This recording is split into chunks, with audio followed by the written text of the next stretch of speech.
Hey guys, Coach Cindy here from All Out Training, and I'm popping on because a couple weeks ago I did an Instagram story asking a question. It was asking about if you indulge after a workout. And here I'm talking about whether or not indulging after a workout actually backfires if your goal is weight loss.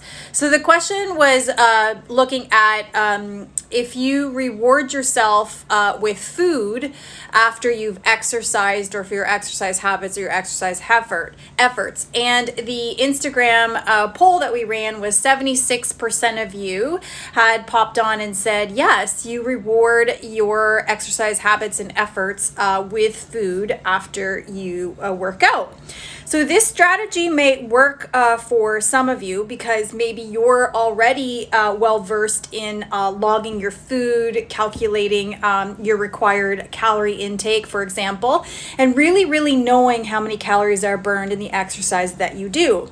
For other people, this strategy also works because you're in a really good place with your body and just with your weight loss. It's not really a priority. Maybe your priority is really about, eating well more often and moving your body goals versus weight loss goals.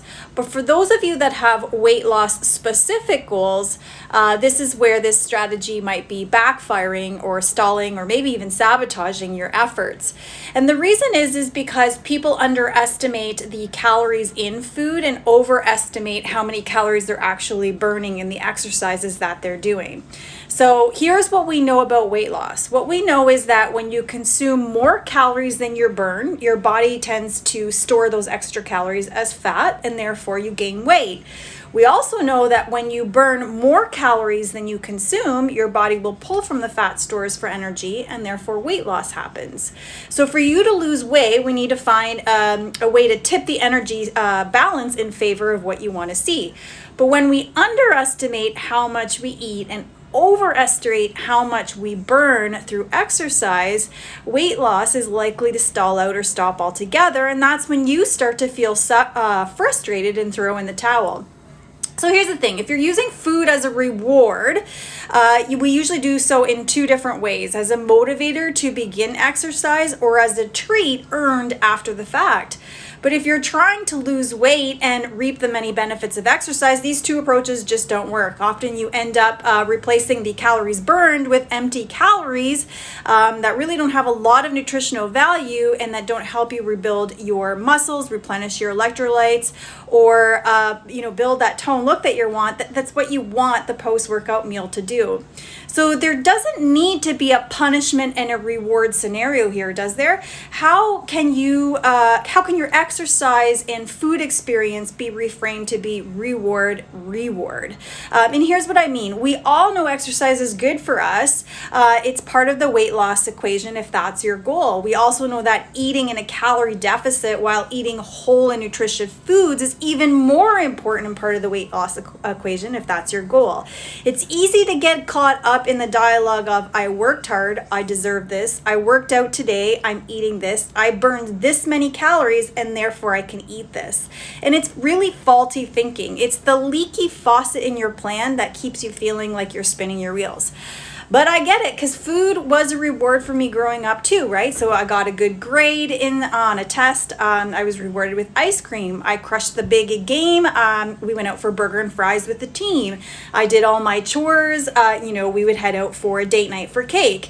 Friday night movie meant you got a treat. A treat drawer, for example, it's like you can only choose one treat for the treat drawer for your lunches. And we've all been conditioned to believe that these kinds of foods are rewards, and we associate junk food with good behavior and reward, but the association is only temporary. After feelings of guilt and failure arise, and we shift, the association then goes from a good behavior to really a bad behavior. So don't get me wrong, learning how to enjoy them is part of your lifestyle plan. It's important to enjoy all foods and not feel restricted or deprived of, but treating them as a reward after exercise is a bit counterintuitive if your goal is weight loss.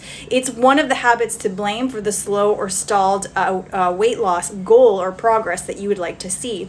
So this is all about working on your relationship with food. Your reward system needs to be reevaluated. So here are some tips for those of you that voted 76% that yes, you do reward your exercise efforts and habits with food. Here's some tips. 1, just start with recording what you eat, lick, sip, and chew, everything. And we want to, even though we might not know what our calories need to be, recording is such an eye-opener. It's an opportunity for you to be a detective and really dissect, are you eating in surplus? Regardless of how much you're working out or what you're doing for your workouts or what your Fitbit tells you that you've burned, are you eating in surplus? And really, it's a way to start having the conversation about, am I eating in a calorie deficit? If you're using an app like MyFitnessPal, and your goal is weight loss, the best thing you can do is stop inputting your exercise, because we want to get out of the mentality or the reasoning that earning back your food. There comes my dog. Because we know that what we eat is often underreported and how much we burn through exercise is overreported. So knowing that, if we can just take out that piece when we're using apps like MyFitnessPal, then automatically it's a little bit of a bonus for us that we're going to create a greater deficit without feeling deprived.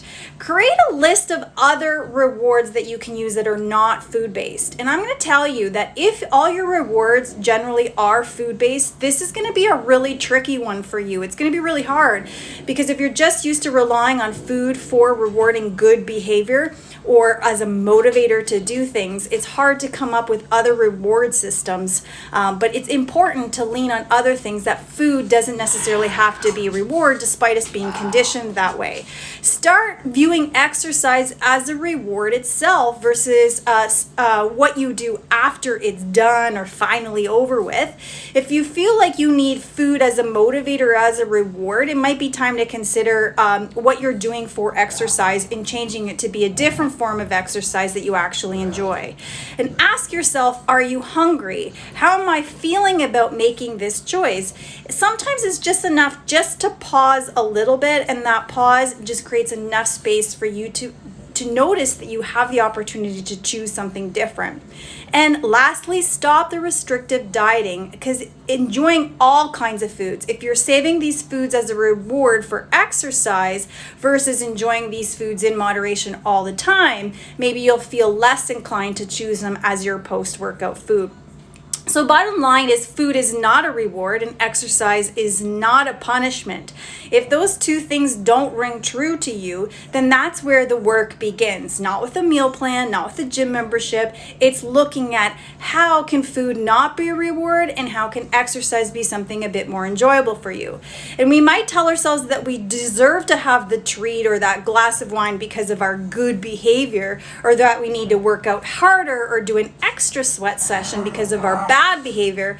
But all that does is really just swing the pendulum extreme from one side back to the other, and it's depriving you of enjoying the foods and exercise, and enjoying what your body can do, the strength that your body can do, and the movement. And not to mention, it just makes you feel like you're inadequate and not worthy of more. So for those of you that reported, 76% of you said you use food as a reward for exercise habits and exercise efforts.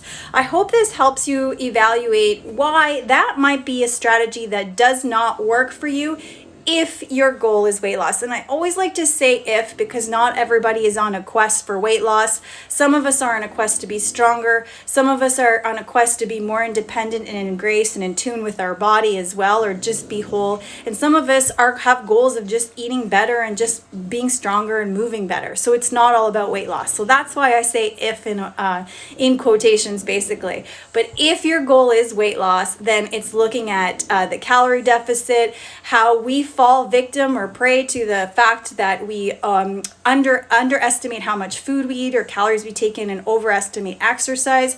But also it's looking at that reward, punishment, good behavior, bad behavior kind of relationship that you have. And I hope with the 6 tips that I gave you that you can start to work on that. I'm Coach Cindy from All Out Training.